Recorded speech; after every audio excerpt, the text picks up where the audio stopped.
All right. Okay, we start now. Bismillah ar-Rahman ar-Rahim.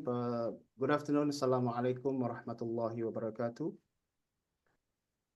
Brothers and sisters, ladies and gentlemen, today we are privileged to start our webinar series, so to speak, on the sustainable financial inclusions. And I'm sure with the lineup of the prominent speakers and panelists here, we will be greatly benefiting from our session. But before that, obviously, the theme or topics on microfinance is one of the, I would say, darling themes within the realms of economic development. And us being part of the, MDB or Multilateral Development Bank, this is so dear to us because of so many different initiatives in our member countries. And last time I checked, even the data that has been demonstrated, the size of the global microfinance has reached at the end of 2023 nearly 217 billion US dollar. Such a huge amount that cannot really be taken lightly in terms of the potential role in empowering the underprivileged society. Not to mention that nearly 1.6 or even 1.7 billion of people being underserved with no access to financial institutions or banking. So in this respect, I have to admit this is pretty much new and very much thought-provoking idea that typically when we talk about microfinance or any financial vehicle, platform, or instruments to serve the underprivileged component of the society, we think of just giving them credit. Is that really working? Is that really how we should be addressing the underprivileged society in empowering them? Maybe not. We always think that they need money, but apparently there is another out of the box thinking that has been working so far. And this is where we have, alhamdulillah, successfully invited Mr. Hugh Allen. Uh, Apologies for my mispronunciation. But thank you so much again, Dr. Zahi, for your effort, for connecting us with Mr. Hugh Allen. It's been a great privilege. Just before we start with, opening remark from our Director General, Dr. Sami Al-Suwailam, just wanted to share with you that the program today will be composed of, we will be starting with the opening remark from Dr. Sami Al-Suwailam, and then we go with Mr. Allen to start his presentation for about 30 to 40 minutes, and followed by two, discussions or sort of brainstorming sessions in relation to what Mr. Allen will be talking about. And there are two panel sessions or two panelists here. We have Dr. Zahi, my big brother, my senior colleague at the Institute, and the one and only Dr. Mr. Brother Ahmed Abu Bakrin, one of the illustrious staff who has been, mashallah, having glittering career in the Multilateral Development Bank. Without further ado, I would like to call upon our respected Dr. Sami Al-Suwailam, the Director General of the Islamic Development Bank Institute, to say a few words. Please, Dr. Sami. Thank you, Helman, and welcome everyone. Bismillah ar-Rahman ar-Rahim. We welcome again our guest speaker, Mr. Hugh Allen. As we all know, the Islamic Development Bank is committed to support Islamic finance within member countries and worldwide as well. And one of the major objectives of Islamic finance is economic and financial inclusion. I should highlight that the basic principles of Islamic finance are actually shared by the major faiths worldwide, helping the poor, avoiding usury, avoiding gambling. All these are values that are shared across different cultures and religions. As my colleague, Brother Helmon, mentioned, the ISDB, or the Islamic Development Bank, has been actively involved in microfinance as a means for financial inclusion. And the ISDB Institute, together with the Islamic Solidarity Fund, they worked hard to develop Islamic Microfinance Toolkit, which was about to be published, inshallah, soon. Now, this model that we are expecting now to learn about provide a different perspective. So I will not spoil your appetite. I would say it provides a different, if I understand correctly, it provides a different paradigm to the issue of economic and financial inclusion. So with this, thank you very much, and over to you back, Brother Helmut. Thank you so much, Dr. Sami, for succinctly delivering the opening remark to set the tone of what we can expect from our today's webinar.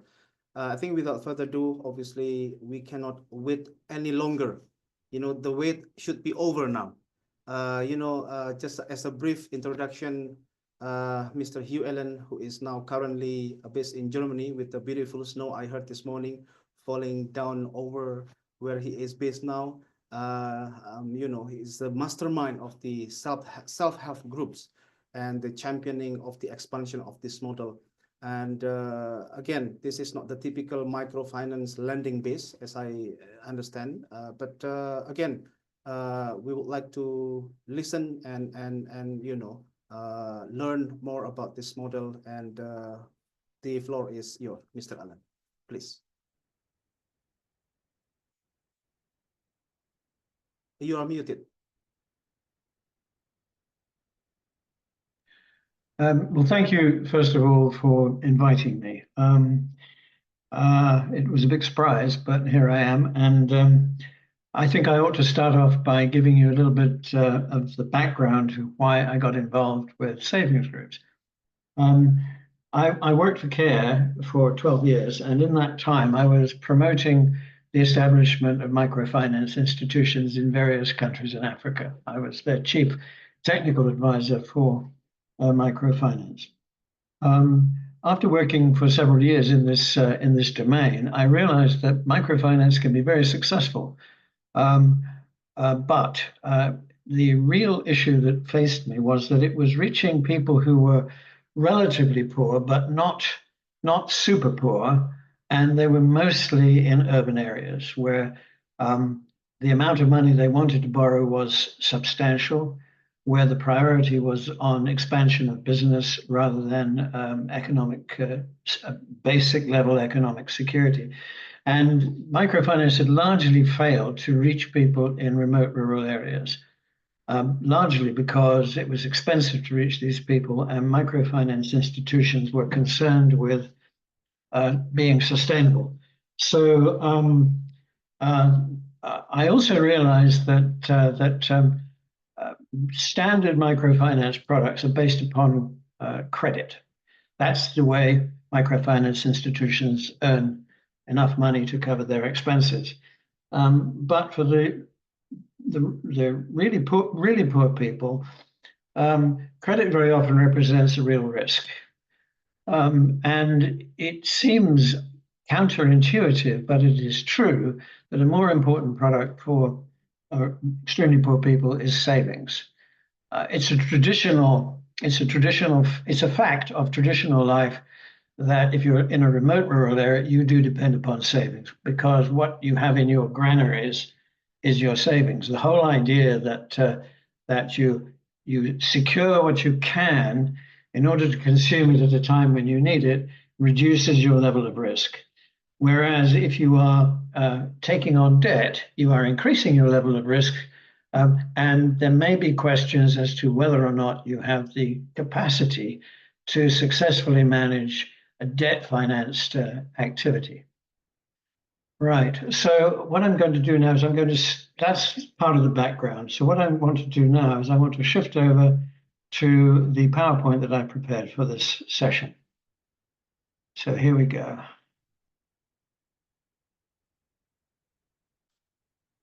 Now, I'm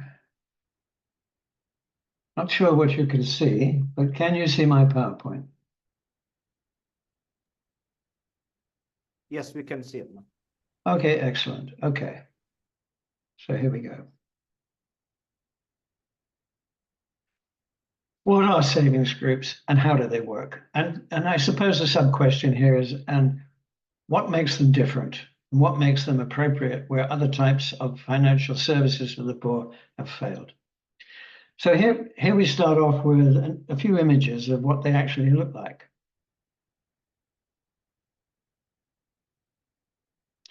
Here is where I was 2 weeks ago in Ghana. This particular group is very typical of a savings group. It's made up of 25 people. They meet regularly weekly. And this particular group has been in existence for about 6 years. So that's a Ghanaian group. Next group I want to show you, this group here is in Palestine. It's in the West Bank, and it is a pure Sharia form of microfinance. It's a savings group version, which is Sharia compliant, which was very important for the people who were in Palestine at that time in the West Bank. Although I'm not quite sure what the situation is right now. Here's another one, and this is a savings group which was established in Bangladesh. So as you can see, the savings groups are working in very, very different. Sorry, Mr. Allen, to interrupt you. We can see 2 pages on the screen. If you can please change. I need to switch. Pardon me. Yeah. Here we go. Here we go. How's that? Oh, there we go. Yeah, excellent. Thank you, sir. Oh, okay. Sorry about that. Okay. Just need to move a few things. Right, here we go. Sorry, so this is a group in Bangladesh. And as you'll notice, well, you possibly will notice, you were using a standard methodology that works in several different countries. Now, how did it all come about? Well, it came about because in West Africa, they had what they called traditional tontines, which were people meeting regularly to save money, and then in each meeting of a group of 15 or 20 people, they would all put their money on the table, and in rotation, one person would take it. CARE looked at this and thought, well, instead of one person taking all this money, why don't we experiment and see if this money can actually be used as a loan fund? And they experimented with it, and they created a number of groups, and they asked us to take a look at it, which we did. And we concluded that it was strange, it was new, it was different, but it seemed to have something that attracted and engaged the people of the communities in Niger where it started. And I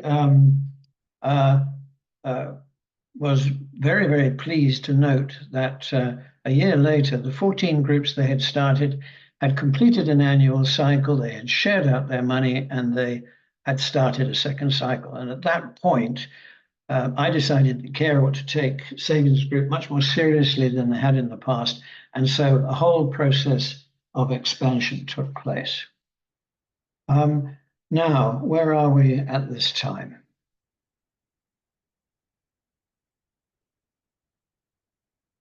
Okay, there are savings groups in 77 countries. There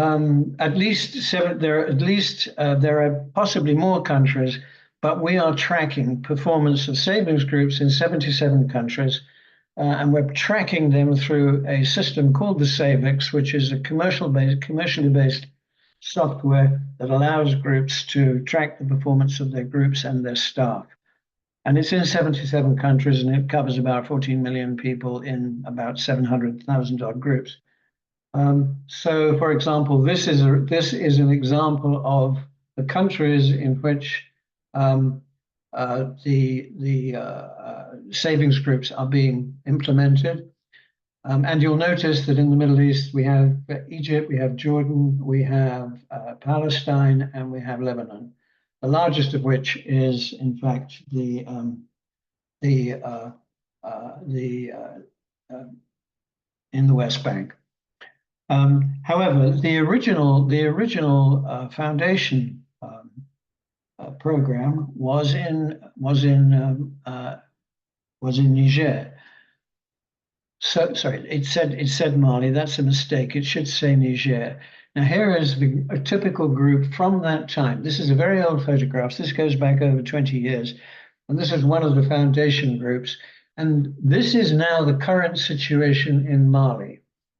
In Niger. I don't know why I say Mali. This is it's 15,000 358 groups with over 382,000 members, 96% female, 5 million US dollars in savings, and the average person is saving $43 per year, with loans outstanding of over $4 million, 47% of people with loans, and a fund utilization rate. In other words, the money that's available, how much is being borrowed by members, and it's 65%, and the return on savings is 14%. So, early foundation group in Mali in 1995, and all 14 foundation groups shared out and remained in operation.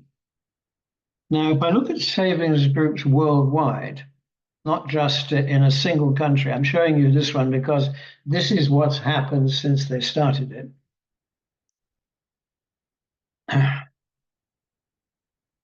How do they perform worldwide? Well, here we have, you'll notice that Africa has by far the largest portfolio. It has 596,000 groups that we are tracking, 12,000 in the Americas and 13,000 in Asia. And the reason for this focus on Africa is not that savings groups won't work in other places. It is simply that most international NGOs have focused their activities there. So there are 13 million members in the groups that we are tracking, and 79% are female, with over nearly $300 million in present savings. And you'll notice that $69 is the annual savings per member. And as you can see, 47% with loans, and the return on savings average is 16%. Most of these groups throughout Africa charge interest, except in West Africa, where the interest rate charge is either non-existent or very low, because there's most of the countries in Francophone West Africa are Islamic, and so that is reflected in much lower return on savings. So this is what we have, but what I wanted to show you now is how they perform in Palestine. Now, why do I mention Palestine? Well, the reason I mention Palestine is because in Palestine, this was a great revelation to us. They decided that they wanted to be completely Sharia compliant, and they didn't want to charge any interest, but they were keen to go ahead and to experiment with the activity. And over a period of a couple of years, they formed 437 groups with over 8,000 members, and 92% female, quite large annual savings per member. But you'll notice, relative to savings, relatively few loans. Mostly these groups were focused on saving, and they were very reticent about taking loans, except in very secure cases where they were certain they could repay it. And the result was a 100% repayment rate on any loans that were out there. But because they were not charging interest, they had a return on savings of 0%.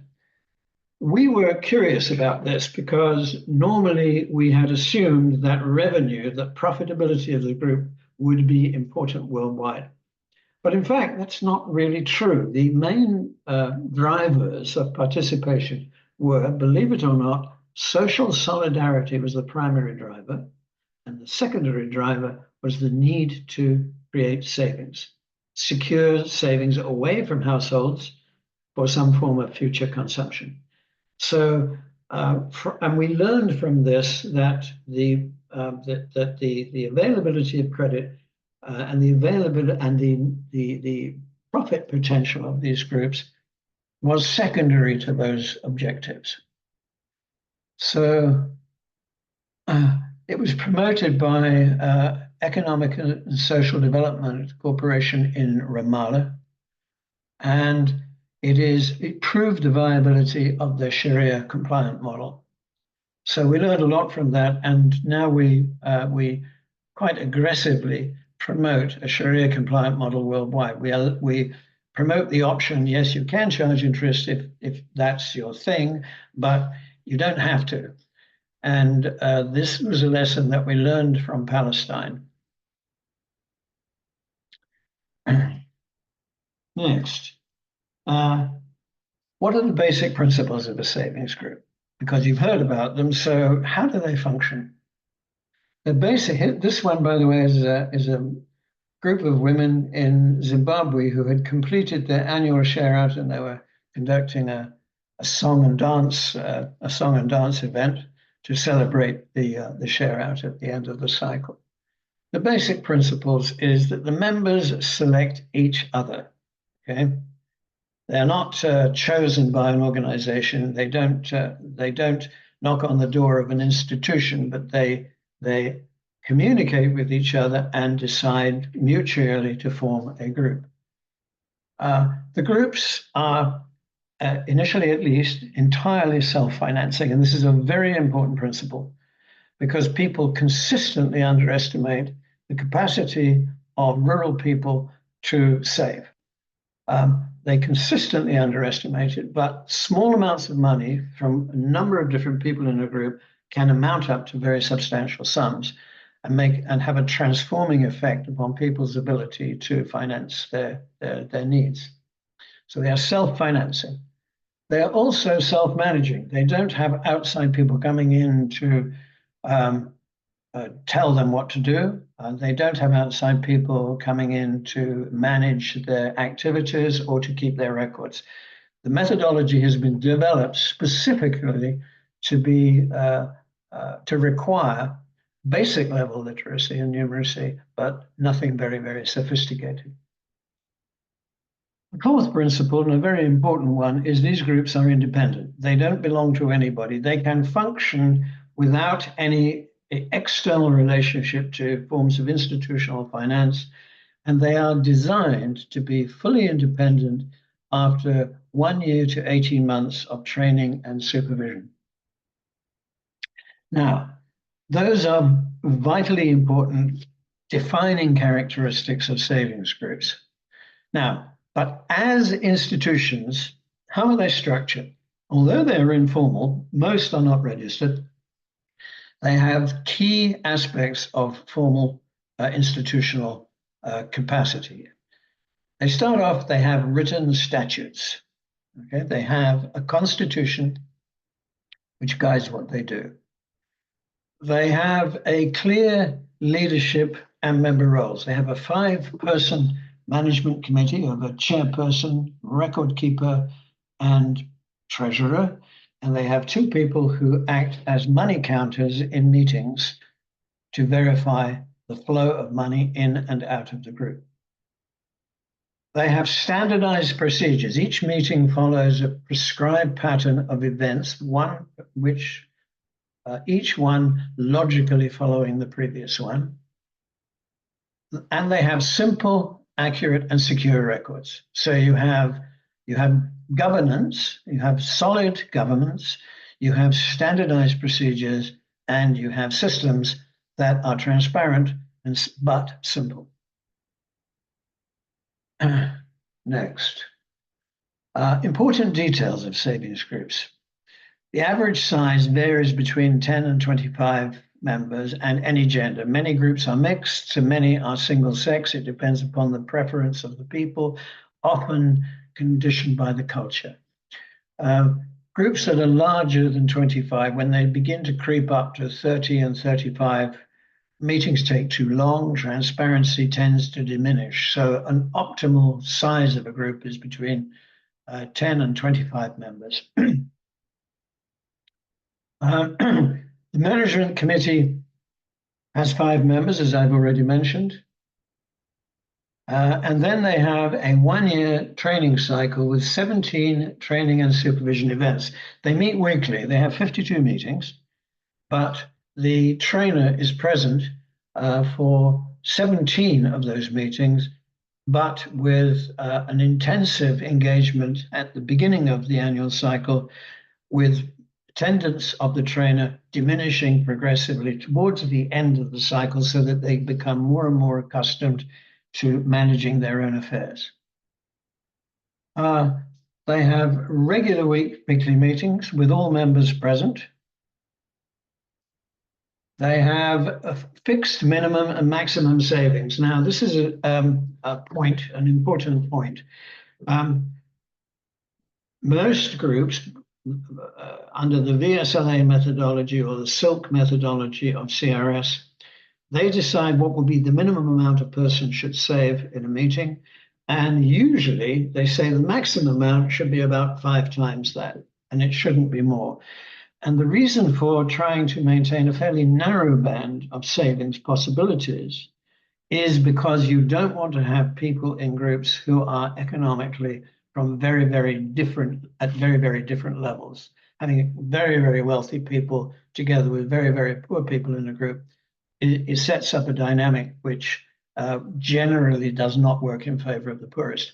So by a group deciding what its minimum savings will be, that will tend to define the nature of the people who are drawn to participate in that group.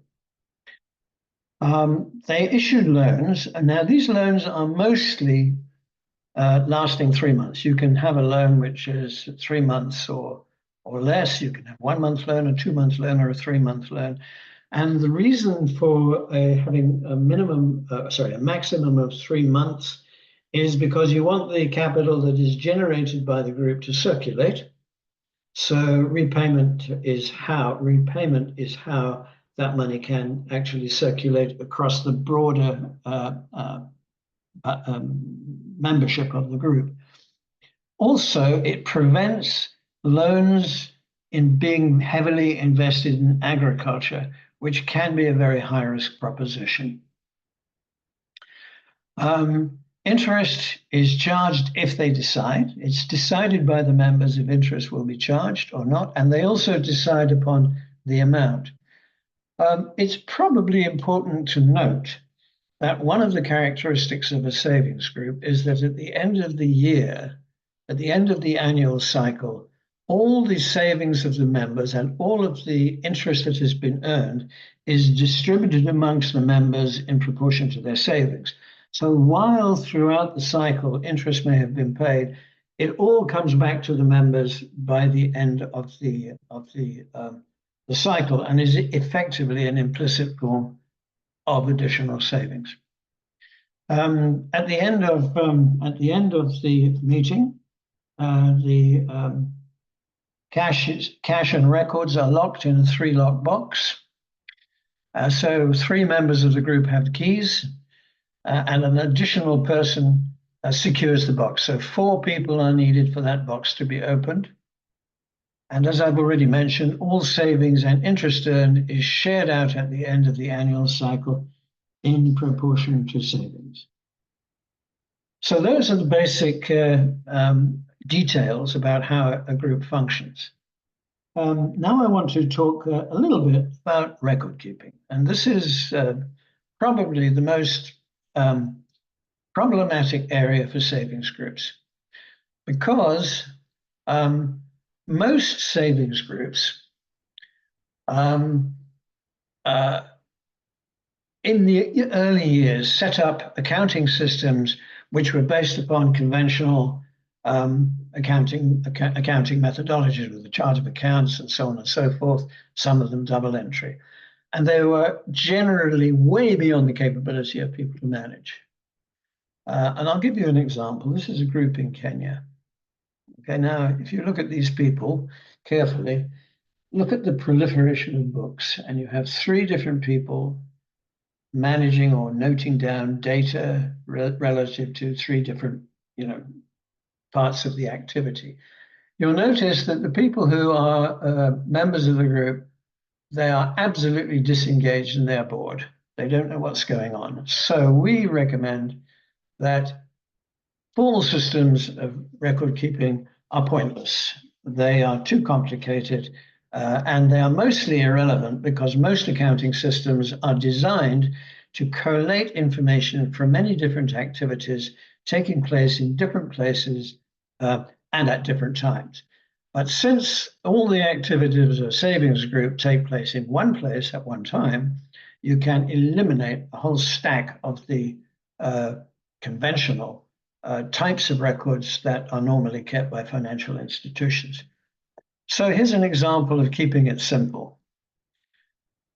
You see this stamp here. This person is actually stamping in a passbook, a stamp which has got a fixed value. The member has paid. They put a stamp in. It's very, very visual. And what VSLA has done is to say, don't disregard the traditional ways in which people manage information in their lives. They manage things through what they see. They manage things through what they remember. They manage things through what they hear. So instead of disregarding that and saying, no, no, no, you have to have a superior form of record keeping, you build upon that. You build upon what they are very good at, and you add the minimum necessary complexity to keep the records simple. So here is what I think about that. The sun shines on records like that because they are simple and straightforward and easy to understand. Now, here is a very important piece of equipment. Here is the 3-lock box. You'll notice it's got good quality about it. It's well made. It isn't a piece of junk. And the 3 locks are essential to build people can break into that, of course they can, but the 3 locks build confidence that probably nothing will have changed from one meeting to the next. So projects which engage in VSLA activity, they have to facilitate the production and commercial supply of lockboxes to groups. Now here is what's inside that box. Okay, so here's your box, and here you have a stamp pad for stamping shares in your passbooks. Here you have a bag in which you keep cash, which is the balancer of a social fund that the groups have. And here you have a separate bag in which you keep the balance of cash from the loan fund activity.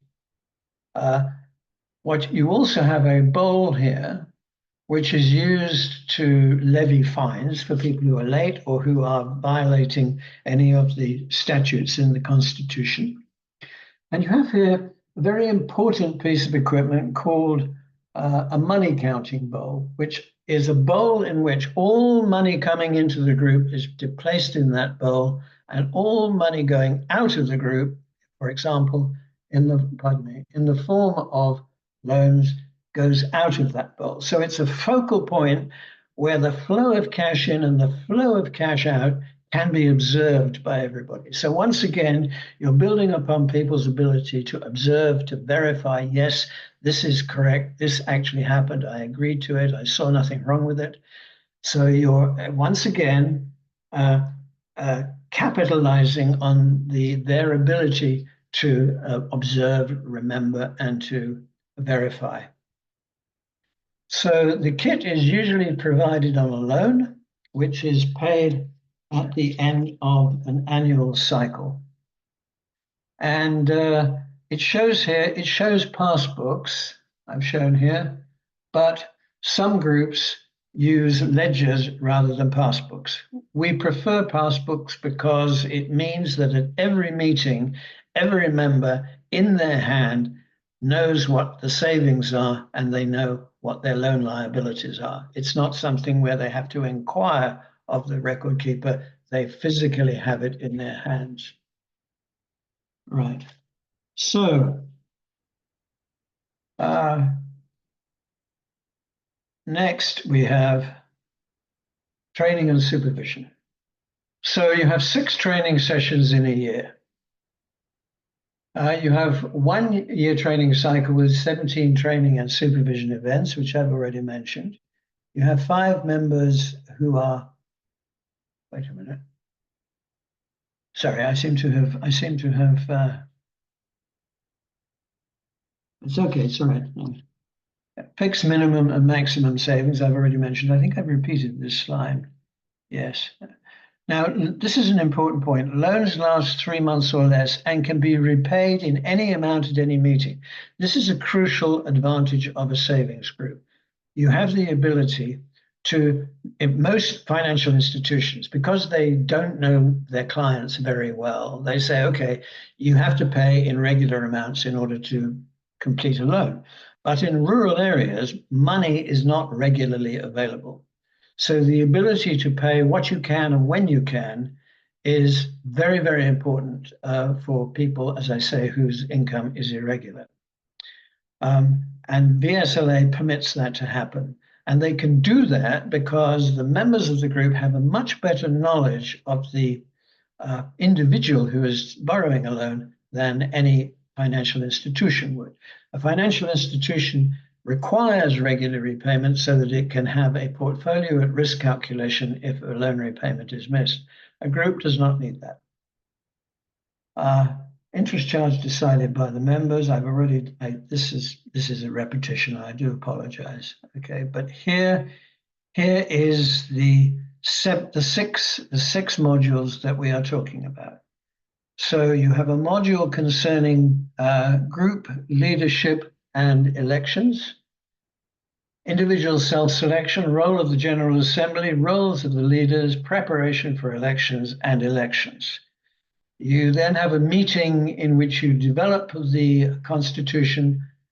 You start off by defining the social fund, share purchase, credit and repayment policies, and you cover issues of group governance. Who has got what responsibilities? What are the limits of their responsibilities? What is their power as in the Constitution? And then you have your first savings meeting, and all of this is accomplished in a week or as quickly as possible, depending upon the members of the group, because most members are very impatient to save. Thereafter, usually the first loan meeting is usually 4 weeks after the initial savings take place. That's the first loan disbursement. And then you have a training in loan repayment, depending upon when the first loan repayments come into the group. And this carries on throughout the whole year. And at the end of the year, you have another training in how you distribute the funds at the end of the year. So what are the procedures for running a meeting? You have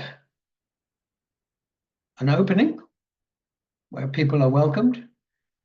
You have social fund activity, a social fund where people make regular contributions of the same amount each week, and it is separate from the loan fund. Then you have savings mobilization.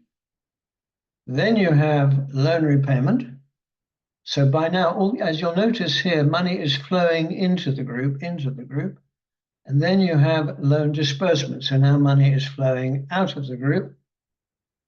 And then you have accounting of the ending cash balances, okay? And then the money is secured in the fabric bags that I showed you. And then you have a closing summary and any other business. And here now is an example of, from one of the training guides, of what the procedures look like in the manual. So here we have a loan meeting with first loan repayments, the procedures, and every step is tightly scripted. So you're following, instead of having a written set of procedures, these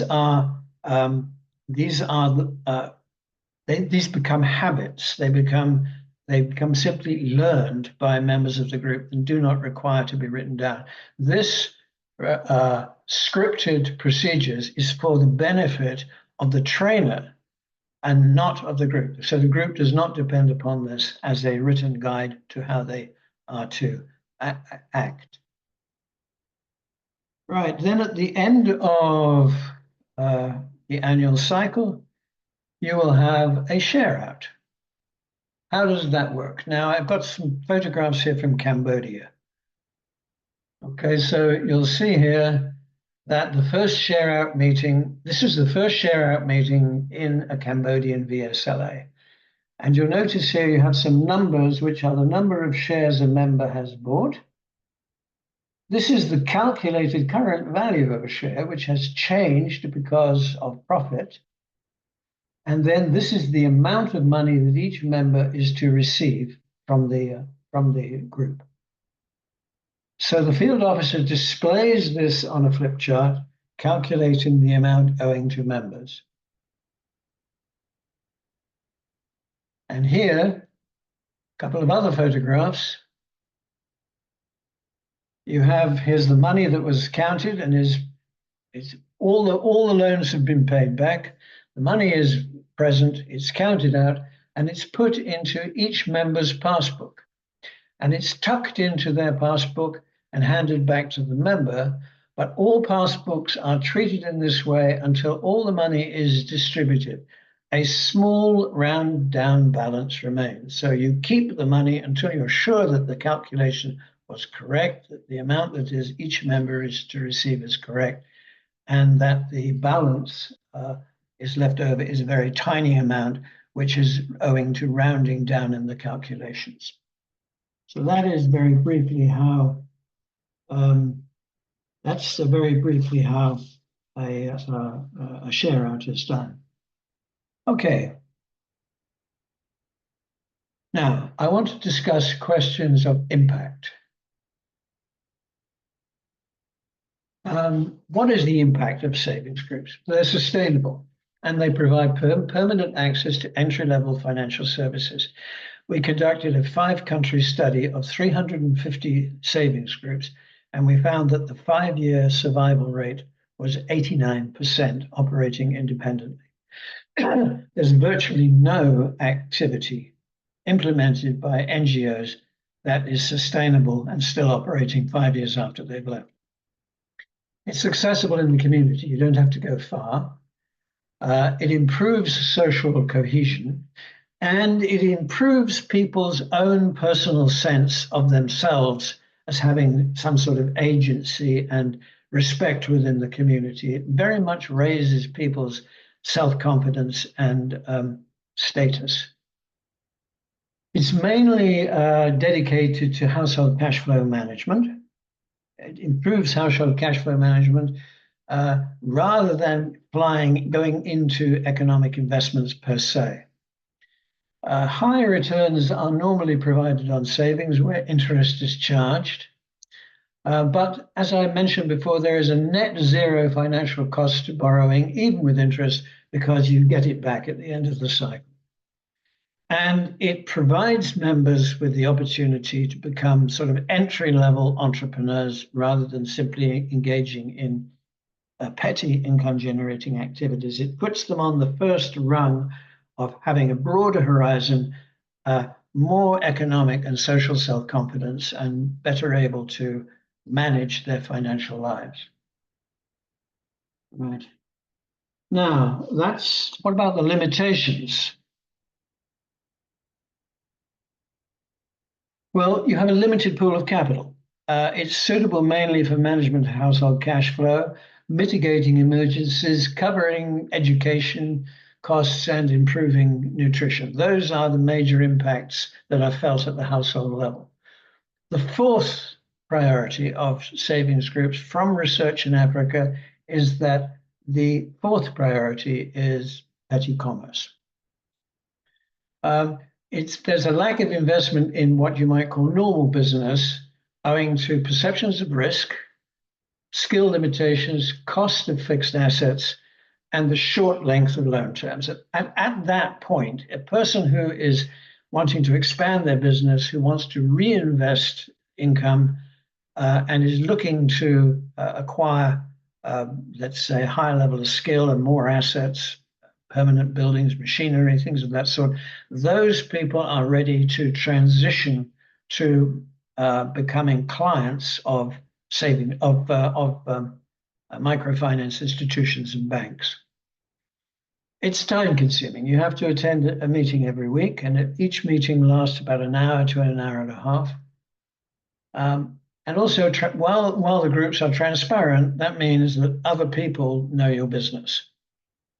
And of course, because there is cash in a box, there is a potential security risk. Now, future directions. Most agencies, most non-governmental organizations that are promoting this methodology have thought for many years that the most logical thing to do with savings groups is to link them to financial institutions. I personally think that that is misguided, because I think that linkage to financial institutions does not recognize that it's a competitive rather than a complementary relationship. Financial institutions are seeking to maximize returns and minimize returns that go back to the groups. Groups want to do the same thing, so there's a natural tension set up in that relationship. And there is a tendency for microfinance institutions to lend groups too much money, which they have difficulty managing, because their field staff are incentivized by making sure that their loan portfolios are large. So it's got to be a very, very carefully managed approach, and there are many risks associated with it. So we personally have found that creation of federations, if you've got 10 or 12 savings groups coming together, federating them together is very, very successful, because then the interests are aligned, because the members of the federation are also owners of the federation, and benefits accruing to the federation go back to the members in the foundation groups. And we've had very good experience in Tanzania, Nigeria, and now upcoming in Ghana. We think that this is a healthier approach taken by and large. But having said that, I still think that if a member of a group is very entrepreneurial and has need for long-term large amounts of credit, they also need to be encouraged to become individual members of microfinance institutions. The other major direction is digitization. It's in its infancy. There have been thoughts that digitization of financial transactions within groups, particularly in terms of mobile money and the like, is the way to go. We think that this is probably how things will evolve in the future, as the formal sector begins to look upon the lower end of the market as having potential. But it will take time, and it has risks. Most current initiatives in digitization focus on the digitization of group records, but this is at an experimental stage. Okay, so if you're interested in learning a bit more, we have a whole bunch of videos on this website, okay, which is, I can't actually see it because it's covered by the translation, but this is a URL which will take you to our website, where you can actually download various types of training videos which simply show different aspects of how groups function, particularly in terms of savings and credit procedures.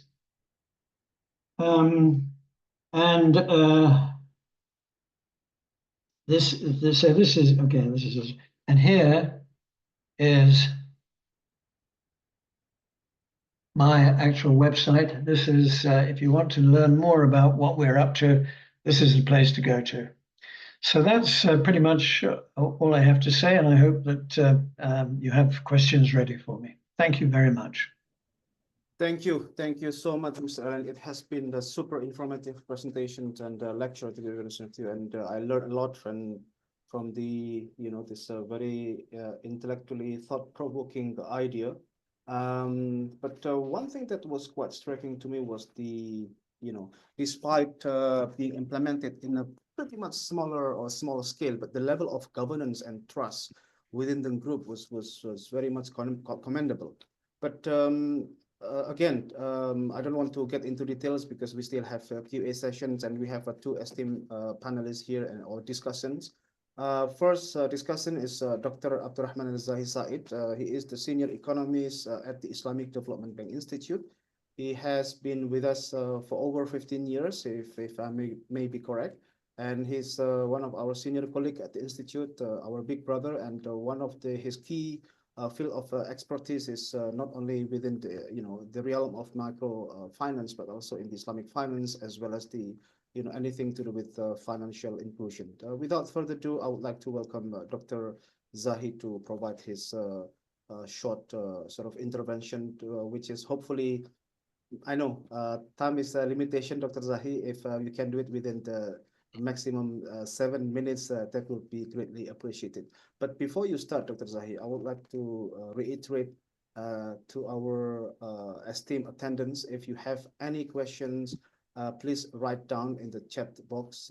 We will be, reading those out to you in the QA session. Going back to Dr. Zahi, the floor is yours. Tafadhal. Yes, Assalamu alaikum. Thank you very much for Mr. Alan.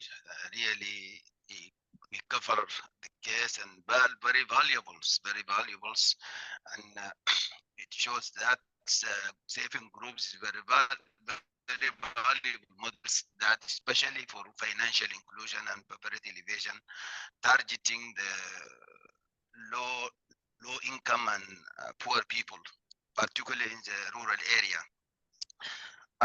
So he covers the goals, the objectives, and the creation of the groups. So we don't need to emphasize on that. It's establishing groups, building their capacity. So the model is mainly focused on establish group from poor people or low income or disadvantages, building their capacity and help them to make funds out of their contribution or other source if available, and to self-sustainable finance. And that is a very good intervention for the disadvantaged people, making them financially inclusion and access to money. Also, I want just to reflect that the main tools of this model is training models, training providers, and the NGOs if available, and this is very important tools. So it's very clearly from his presentations, saving groups lead to financial inclusion and poverty alleviations, because it focuses on the capacity buildings, and this capacity building provide people enable them to access to better job, because educations and improve their skills and knowledge. So this led them to access better opportunity or improve their business practice, starting up entrepreneurs. Also, community-based approach, which is these communities, low-level communities, it is difficult to be covered by microfinance due to the cost of the microfinance is very cost and complicated. So in this case, encouraging community involved in preparation and responsibilities. So that is one of the others. Also, the model focus on the social schemes, employing marginalized groups, and this is provide essential services to underserved community, financially underserved, especially the banks and microfinance family banks cannot reach difficult to reach this rural area, and so. And also the model focus on financial literacy, and this is very important. So also the models, important of the model will help in self-sustainable inclusions, since covers the 3 dimensions of the financial inclusion, self-access dimensions, help this poor to access to the finance without complexity of the banking systems, which for fund is available. That is the availability of the 3 locker box is available. So it is very near to them, no need to go to the bank and submit some documents and procedure, and also they may not fulfill the requirement. Others uses dimensions. Discover uses dimension. Comparing to microfinance, family banks member can borrow and save from these funds easily. So in this case, this group savings help and actually fulfill all the dimensions of the financial inclusion, and this is what is needed. Compare it with the microfinance. The microfinance is formal financial services, but this is informal community and for community-based financial services, and which is helps the simple people can go and access, and also the funding source. It is self-sustainable and self-funding, which is with little improvement can be more effective. Yes, Mr. Allen covers some limitation and challenges of this group savings, but one of the important also challenges the informal rules and regulations, and this is in some society it may lead to bias. So this also need to be the group need to be more educated and trained on the governance, so to overcome these limitations. Yes, limited capital. The capital is very small, but this later on we suggest we can, because it depends on the source of the capital, and the source of the capital from the members only, and the members they are either very poor or low income people. So this limitation need to be look at. If it has been looked at, then it will be more helpful. We don't know whether Ms. Allen, they have some suggestions to solve the limitation on the capital constraint. Also, the other limitation and challenges, external shocks, especially the economic downturns. During the COVID, also this saving group has been much their performance impacted. Sustainability also, because this is very important. How to keep the momentum and participation of the members is challenging also. So some people, they may lose interest by the passage of time. Financial literacy and gender dynamics. This is especially gender norms. It will appear if we want to apply it in our Muslim member countries. So this is also one of the limitations. In some community, traditional genders roles and norms may impact these groups, saving group, and the low payment. But despite of these limitations, it is clearly from the presentations, saving group remain very valuable for financial inclusion and poverty elevation, especially for the poor, for the rural area. So what do you think, Mr. Allen, if we recommend sustainable solidarity fund? So instead of the fund to be depend only on the contribution of the members, to add to other players to come in and to to help for to make sustainable funds, like in additional to member contribution, we got other source. In our case, in Muslim country, we can involve zakat houses, we can involve people that give sadaqah, and also IDB solidarity funds, and also TA building for the building capacity, technical assistance for building capacity. So in this case, if we have various sources, improve the problem of limited capital and also the scalability. We can enlarge so they can take more to access more to finance instead of the very small loan, and it has a greater impact on poverty elevations.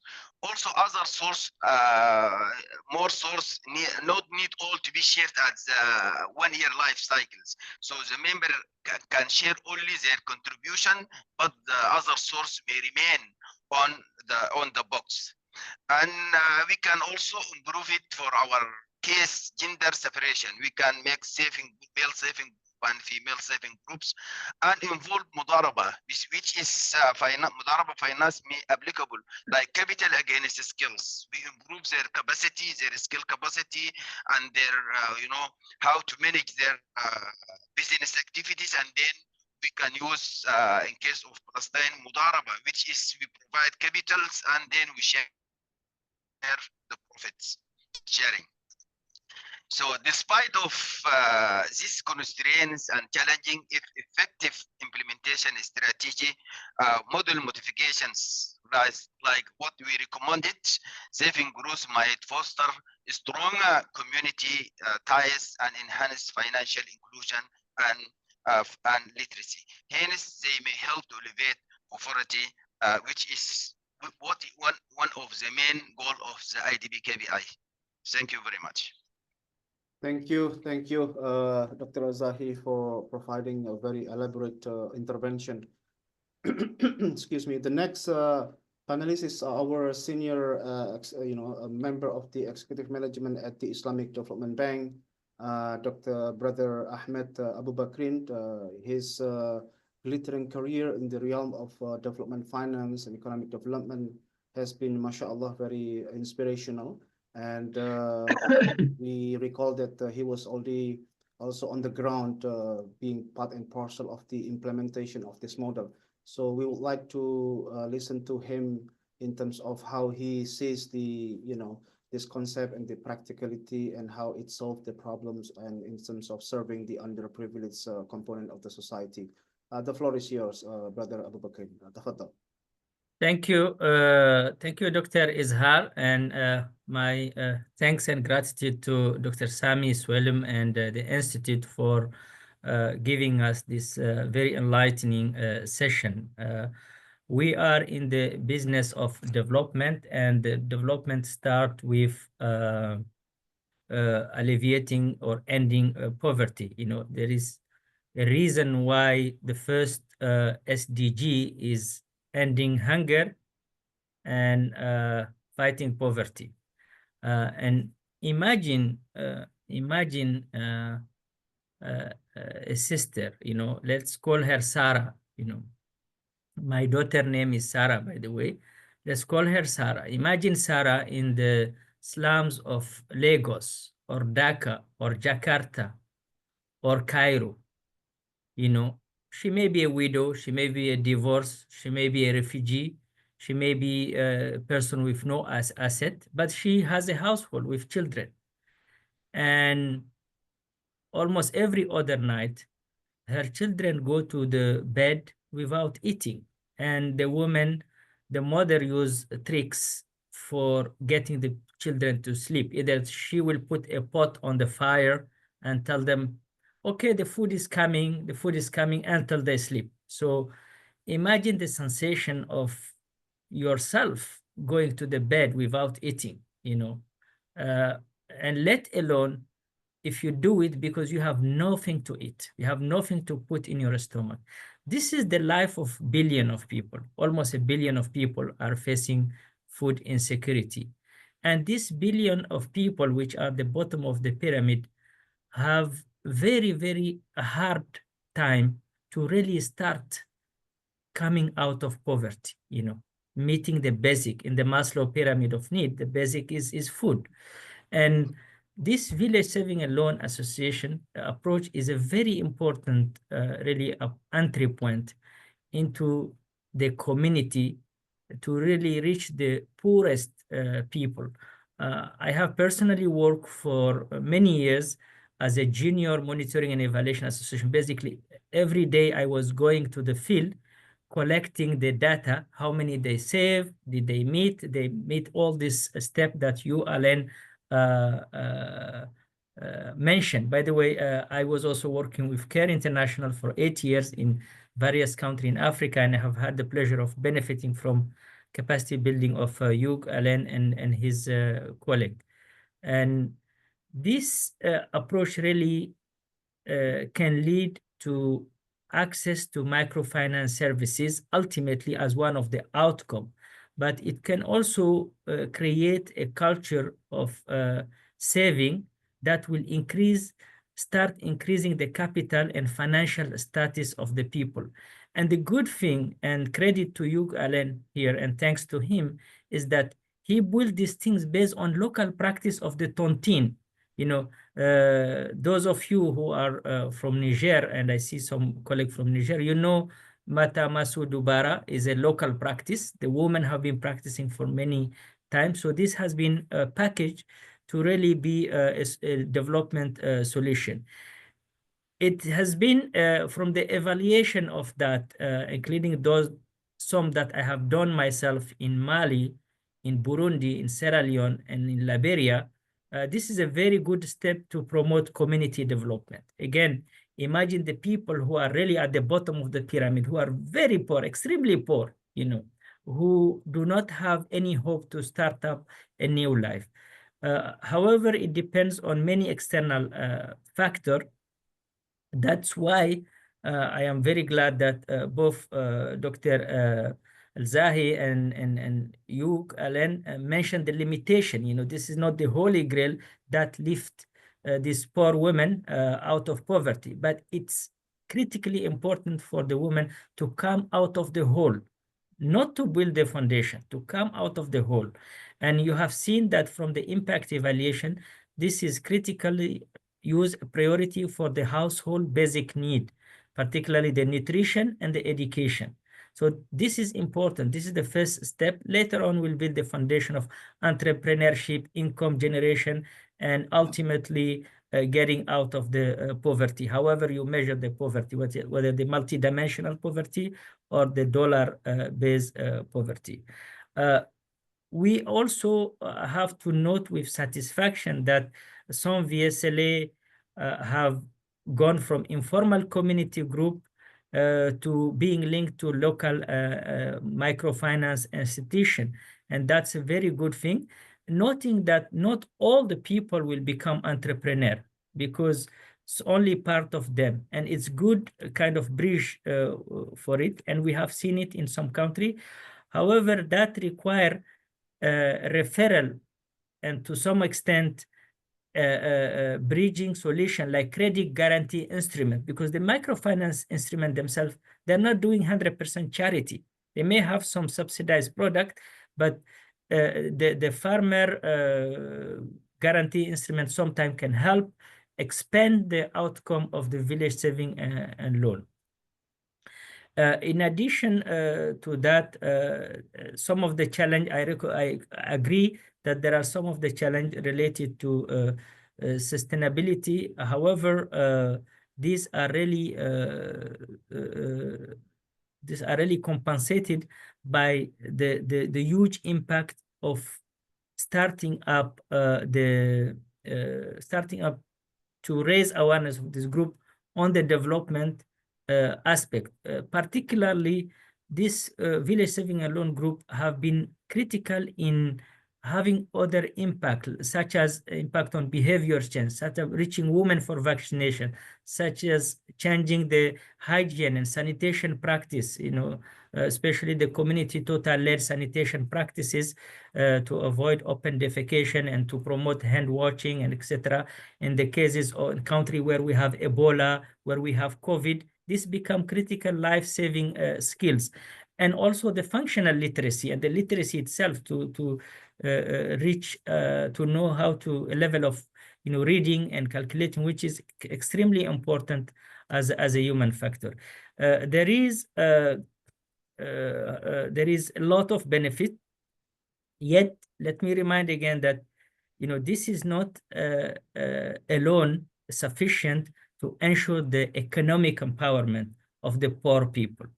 This is something to level them up, to reach level up from the bottom, to start having some hope. Another social risk that was not mentioned by you, Alan, is the men attitude, because especially many women are enrolled in this and they have some saving, and that creates risk for the men to run away from the responsibility, and also create risk for the men sometimes to exercise coercion on the women to give them part of their saving or to go and borrow for them. from the group, because they know she has access. And we have seen in the DRC and even in Mali, we have seen such cases. Now, I would like just to conclude by saying that this is a tool that we must have. We must really have to reach the poorest people, because whether we finance social program or we finance microfinance institution, will not be enough to reach really the people at the bottom of the pyramid. The only thing that reach the people of the bottom of the pyramid is the direct cash transfer. And even that, it has the risk of being misused, or, the local chief, sometimes they give the favor, or the political factor are always in play. You need a strong oversight. But the self-help group are very important to really reach out the bottom of the pyramid in terms of the poor people. And also, as you know, you can give fish to someone and that will not end his hunger, or will not take the person out of the poverty. I think this approach is really teaching the person how to fish. Imagine this poor woman. Imagine them in a very remote village, in a rural area. Nobody give attention to them. And suddenly an organization, whether an NGO, and I saw someone asking question, it may not be also NGO, it may be the local council, it may be the local chief, it may be the local leader who are organizing this self-group. It doesn't need to come only from the NGO. Imagine these women getting attention for a year, getting capacity building. So what this amount of care and love and respect is the best way to help these people start coming out of poverty. And that is not enough. It needs, for us, for instance, in our case, it needs to be packaged with other organizations. Do we have a clean potable water in the village? Do we have a school in the village? Do we have a health center in the village? Do we have a rural road connecting the village to the market? So these are very important. So this is an extremely effective community mobilization that is capable of building self-efficacy, self-esteem of the people, of the poorest people. You cannot imagine how hopeless the poor people are. So bringing them this tool is gonna enlighten them and really give them another energy to really strive out of poverty. I'll stop here, and thank you very much for giving me the opportunity. Thank you, Brother Abu Bakrin, for the very insightful comments and feedback. We have a good number of questions from the participants. Let me read out for you. Mr. Allen, you're still with us, right? I can't see any questions. Yeah, I will read it out for you.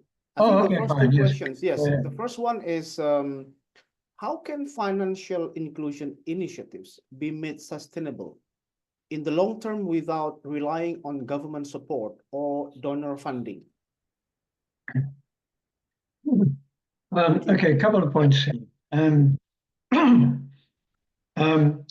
Savings groups programs are actually very cheap. And when you look at the cost per member to set up, if you have an international organization setting up savings groups, the cost per member with an international organization involved and maybe working through partners is about $30 per person total.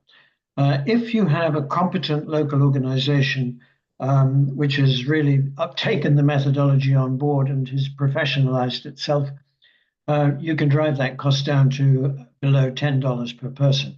So the thing to bear in mind, first of all, is it's actually quite cheap. Second point is that research that's been done in Kenya and also in Uganda has shown that if you have a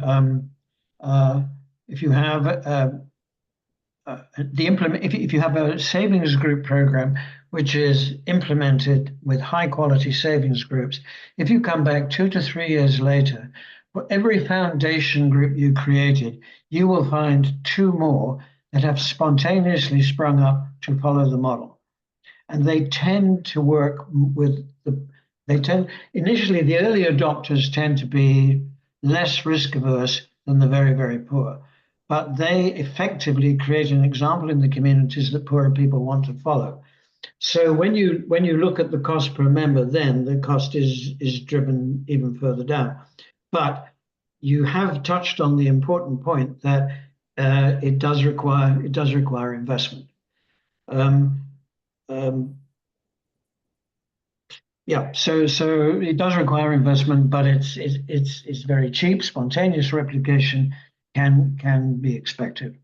I think one thing that I've mentioned, and I'd like to explore a little further, is the whole question of federating groups, because if I may just divert a little bit, the question arises about the availability of external funds. If you look at savings groups, on average worldwide, they are using 55 to 60% of their available loan funds. More mature programs will use 65, 70, 75, 80% of their available loan funds. But a good percentage of groups will have investment opportunities that they can't capitalize, and federations have proven a way in which capital can be intermediated between groups that are in surplus towards groups that are in deficit. So in that respect, your external dependency, your dependency on an external institution to engage with groups to take them to the next step is to some extent mitigated. Thank you, Mr. Allen. By the way, your camera is off. If you can please turn on your camera, because it's also live stream on YouTube. Sure. Thank you. That's nicer. Thank you. We have a second question. It says, after years of glory for microfinance, some critique arose about microfinance institutions, blaming them that they trap poor in a poverty loop and they end up over-indebted. So I would like to hear your thought on the foundation of this critique, and if they are true in some cases, and if that's the case, what mitigation measure to avoid such situation? Please. It's a very controversial issue, and it's a very good question. Basically, microfinance, pardon me, a few years ago was somewhat at a crossroads, and the direction it took was to seek investment. It presented itself as having investment potential. It wanted to encourage external capital to itself in order to expand the amount of money it had available to lend to people. So the microfinance institutions began somewhat to move away from their mission of focusing on poor people and focusing much more on shareholder return. And also because they are credit-based institutions, and their focus is on credit, largely because that's how they actually become sustainable. So their focus upon self-sustainability took them somewhat away from that particular mission. And then you got situations such as Compartamos in Mexico, which ended up charging 120% interest and having what do you call it, an IPO on the New York Stock Exchange because it was providing a 100% return on equity. So there's a whole bunch of stuff. There's a whole bunch of there's a big debate in the microfinance community about this balance, this tension between the social mission and the commercial sort of dynamic that drives decision making. And my personal feeling about microfinance is that it's somewhat squeezed because it operates in a very awkward domain. It's expensive to reach poor people, and their credit demands are relatively limited. So obviously they have to have higher interest rates in order to cover their costs. But I think I see a trend emerging in which technology is in a position to significantly drive down costs. And I think the real question here is whether or not that technology is utilized by microfinance institutions, or whether the poverty market becomes more attractive to the established commercial players rather than microfinance institutions. There is significant evidence of overlending. There was very, very serious scandal in India where farmers were committing suicide wholesale because of the demands of microfinance institutions for repayment of their loans. So the truth of the matter is, for a microfinance institution to stick to its mission, it needs inspired and dedicated and committed leadership that doesn't lose sight of its mission goals. But it's a very difficult trick when you bear in mind all the other issues that are coming into play. I don't see any simple solution, but I do think the long-term trend will be more towards institutional finance, banks, commercial banks, focusing on or beginning to deliver services to the poor based upon digitization and technology. Thank you. In fact, that last remark of yours very much bodes well with the subsequent question, which have two components. Let me read out the second part of the component of the following question. The question says, how can private sector players, such as banks or fintech companies, collaborate with VSLA's models that we have been explaining to expand access to affordable financial services while maintaining the model's community-based approach? That's the first part of the question. And second is, given this model reliant on NGO for implementation, how can partnership between NGOs and local governments be strengthened to ensure there is, this long-term sustainability? Yeah. It's a very good question. Could you just reiterate the first part of that question again? Right. Basically, with the digitization coming into place, and with the expectation of intertwine between microfinance initiative and the digitalization, if these two parts will be together, how can these two work together, serving the underprivileged while at the same time maintaining the spirit of community-based approach? Okay. It's very difficult. There are one or two examples, for example, in Kenya, where such things are happening. But it's a very.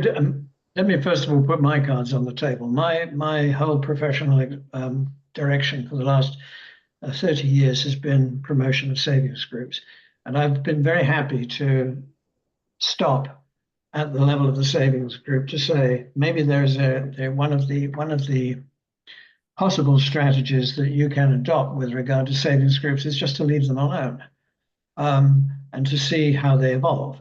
But I also think that some of the work that's being done in terms of essentially conforming more to a credit union model than a microfinance model, it holds out a lot more promise.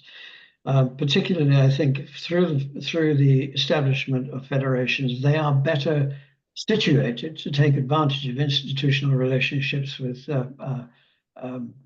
serious financial players in the marketplace. I think that the gap between the marketplace and the formal financial marketplace and savings groups is quite large, but it can to some extent be bridged by having a second tier set of institutions that effectively are like credit unions. I mean, one thing that is very little understood is that in the United States, more than 60% of people do not have bank accounts. They have accounts at credit unions. The credit union model has proven to be much more suited to retail microfinance than investment microfinance. So most investment in the United States, investment finance flows through commercial banks. Most retail services are provided by credit unions. And I think that the evolution towards a credit union model needs to be much more carefully examined. And I see digitization simply as part and parcel of that process. And it can facilitate it, it can speed it up, it can reduce risk. therefore, I think that I would see that as a strategy that is worth examining, rather than assuming that there needs to be a direct relationship between commercial banks and savings groups, except to the extent that commercial banks offer products that attract savings group towards them without promotion. And I wonder to what extent that's actually going to take place. I'm not really in a position to answer that question, but I pose it. One thing we have noted in several countries where we've been working with federations is that local government begins to take a lot of interest in them, because they begin to have not just financial and social service offerings, they also tend to have political visibility, and they begin to adopt and take on roles that go beyond purely those of financial services. And I think that, for example, in Nigeria, the government of Nigeria is looking at savings groups and federations as a key part of its overall strategy for the provision of financial services to the poor. But I think that they are practically more able to engage at a higher level of aggregation than at the level of the individual savings group. Yeah.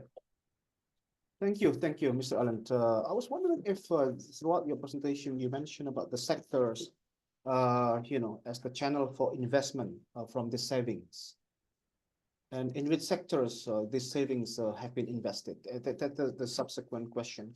Secondly, if there are bad debtors, for instance, how are they handled? Are there any measures in place to ensure that donors do not misuse the funds or deliberately fail to return the money? And this will be the last two questions before we wrap up the session. I'm sorry, there was an interruption in the transmission. Could you repeat the question? The last question or the first question? Both, actually. It was quite bad. Okay, all right, okay. The presentation, I'm not sure if I, inadvertently missed this important part. Which sectors, as the channel or avenues for investment out of the savings? Which sector?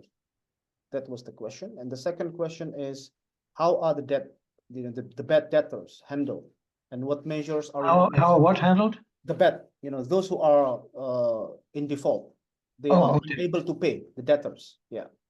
And what measures are in place to ensure that donors do not misuse the funds or deliberately fail to return the money?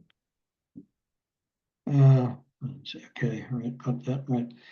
Okay, research that was done in Africa, in about 4 African countries, from South Africa, was remarkably consistent in terms of the use of savings. If you're talking about client use of savings, this was really interesting, actually. It was an interesting study. It showed things that were really quite obvious. It was saying, well, people save because they need to have the right kind of nutrition. People save because they need to take care of household emergencies. People save because they need to take care of things like healthcare and so on and so forth. Now, that's pretty obvious. And so that's how savings were flowing. But the odd thing is, and this really was surprising, this was the Finmark Trust, by the way. They showed that exactly the same thing were the priorities when it came to the use of loans. And in fact, they found that more cash was flowing into business investment from savings, even though it was the 4th priority, than was flowing into that was being provided for with credit. So most people who were maybe using their savings to meet urgent needs, but business investment was there. It was fairly far down the scale in terms of priorities, but it was a higher priority for the use of savings than credit. And that, I think, it reflects people's sense that credit represents a higher level of risk than making use of savings, which is pretty obvious. In terms of debts, that's an interesting question too, because work that was done by CGAP showed that community-based savings groups had the highest repayment rates of any kind of finance. The repayment rates were in the high 90, very high 90%. They did a study of over 60 programs in different countries, and they concluded that when external finance was provided to community groups, there was very significant losses in terms of loan repayment. But when it came to actually loan repayment of community-generated capital to the savings group, it was extremely high. And it's obvious. You're borrowing money from your neighbors. You're going to be a lot more cautious, first of all, about what you borrow for. You want to be really sure you can repay it, and you will move heaven and earth to make sure that you pay it back. So debt has never really been a significant problem for savings groups. Where it has been a problem is when savings groups have received external capital from microfinance institutions. And study that was done in Niger showed, this was about 7 or 8 years ago, showed that when people borrowed externally from financial institutions, there was a significant impact upon dropout rates from groups. Where they had a bad experience, it was pretty high. It was about a 30% dropout rate from groups. But, and this is very significant, when they had a good experience of borrowing externally, they still lost about 5% of members because their capital, their savings were being used to secure those loans, and the poorer people in the group voted with their feet because they didn't want to take the risk that their savings might be taken away because of the default of a richer member of the group. Whereas when it came to the number of members in a group, in all of the groups that they studied, which were self-capitalizing, they found that there was an increase in membership. So membership was correlated, or change in the level of membership was correlated very directly to the level of risk that was perceived depending upon the source of capital. If a savings group is borrowing externally, there's very likely to be a high management cost to a microfinance institution to supervise that credit, because it's the difference between hot and cold money. Your money is hot money. That money coming from outside is cold money, and it doesn't impose upon you the same obligations that you feel towards those within your own community. So far as donor funds, I'm not quite sure. I'm not sure I really understand that question. I've never seen donor. When you're talking about donor funds, are you talking about donor funds invested in loan funds in groups?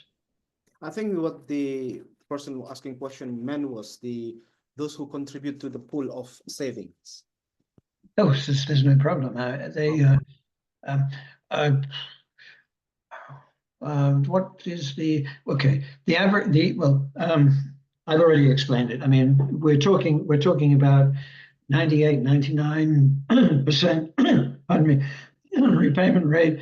We're talking about negligible loan losses and write-offs. I mean, you'll get write-offs when somebody dies or they're put in prison, but it happens very, very rarely. So it's never debt, and debt service and risk has never really been an issue when it comes to locally mobilized funds. And that's one of the reasons why we're structuring federations in the way we're structuring them. Because the most important thing if you belong to a federation is, first of all, you have to know everybody else in that federation. They have to come from your community. So if you have 10 groups, you know who those people are. They're not strangers.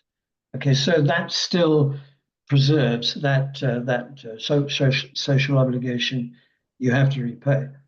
Once you get beyond that scale, you then have to have a very significant change in institutional functioning. At the federation level we're talking about, a member who is a representative of a savings group attending a federation meeting, that person who is attending that meeting each group sends 2 members to a federation meeting. So what was my, sorry, I've lost my thread a bit here. When members are when federations are formed and people are sent as representatives to that federation, the experience of belonging to that federation is exactly the same as belonging to your savings group. You go into that meeting, you have roughly the same number of people. All right, you're 2 from each group, you have 10 groups, you have 20 people. It's not different. You sit around in a circle, you have a number, you have a passbook, you buy shares, but the value of that share is significantly higher than a personal share because it is the savings group borrowing, or sorry, saving or buying shares in the federation. But the experience, the procedures, the record-keeping systems are substantially the same. There is a need to keep a record-keeping formal set of records in the savings group, apart from the passbooks, which go back to the savings group as verification that the transactions took place. But essentially, the experience is the same. So you're not making people ill at ease. They're still within a cultural and social milieu that's very familiar to them. But if you want to go beyond that, if you want to move upscale, that's the point at which you have to think in terms of serious investment in building formal institutional structures. So making a transition from an informal federation to a proper, what do you call it,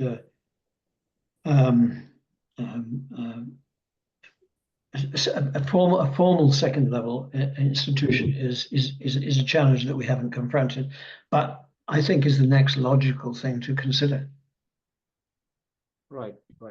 Mr. Allen, we cannot thank you enough. You've been very kind and generous, spending your valuable time with us. And it's like going to a fine dining restaurants. You have provided us with the You're very polite. appetizer, scrumptious main course as well as the dessert.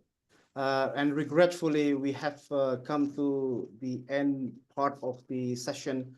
But before we wrap up our, brainstorming session or webinar today, I think we would like to welcome Brother Yahya Rahman as the head of the Knowledge Leader Unit to say a few words, to provide some words of appreciation.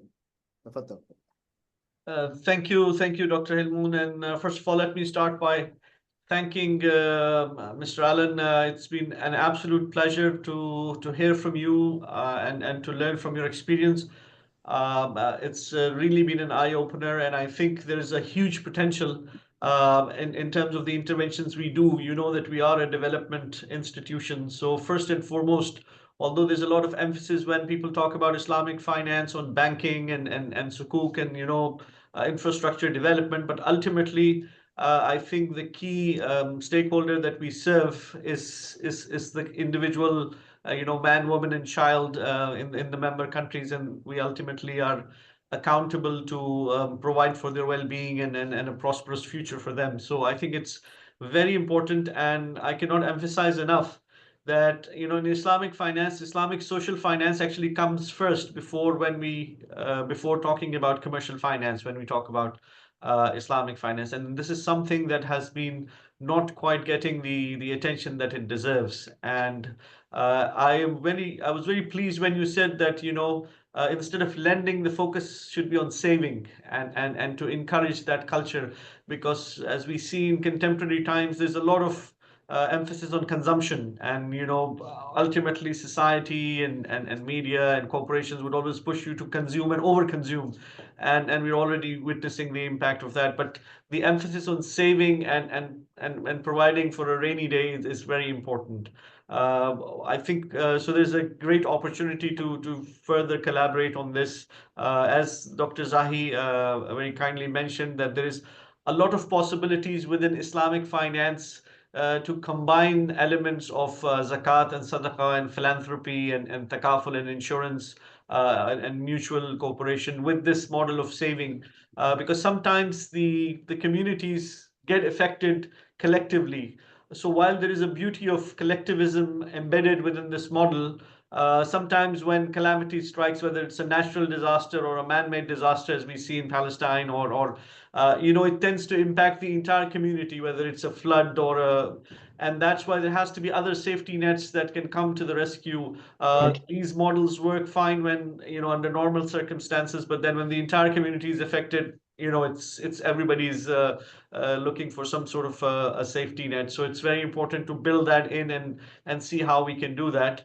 I would particularly like to thank Dr. Zahi, who's been the instigator of this webinar and for coordinating this, and definitely will be building on this. As we say, this is the first of our strategic engagement on this issue, and I hope I can say that Mr. Allen will be able to benefit from your wisdom and guidance going forward as well. I'd also like to thank Brother Ahmed Abu Bakrin for very kindly accepting to join us at a very short notice, and for sharing his experience and comments as well. So overall, once again, thank you very much. And of course, we would like to thank all the other participants and people who shared their questions and contributed to the discussion. So on behalf of the Institute, I would like to once again thank you, everyone. Of course, Hilmun, for your excellent moderation as always, and Dr. Sami for kindly offering the initial remarks and overall providing the support for this event. Maybe just before we sign off, maybe Dr. Sami would like to say a final word. No? Okay. Okay. So The last bit, perhaps, if everybody, including Brother Ahmed Babrakrin, to turn on the camera, please. We would like to have a group photo. sure, yeah, that would be nice. All right, Brother Sharjil, are we are ready now to be? All right. Captured, yeah. 1, 2, 3. All right. Thank you. Thank Thank you. you. Thank you. Thank you so much. Thank you. Thank you, everybody. Thank you very much, Thank you. Mr. Allen. Thank you. See Thank you some very of you much. again. Thank you. Nice to have talked to you, Ahmed. Thank you.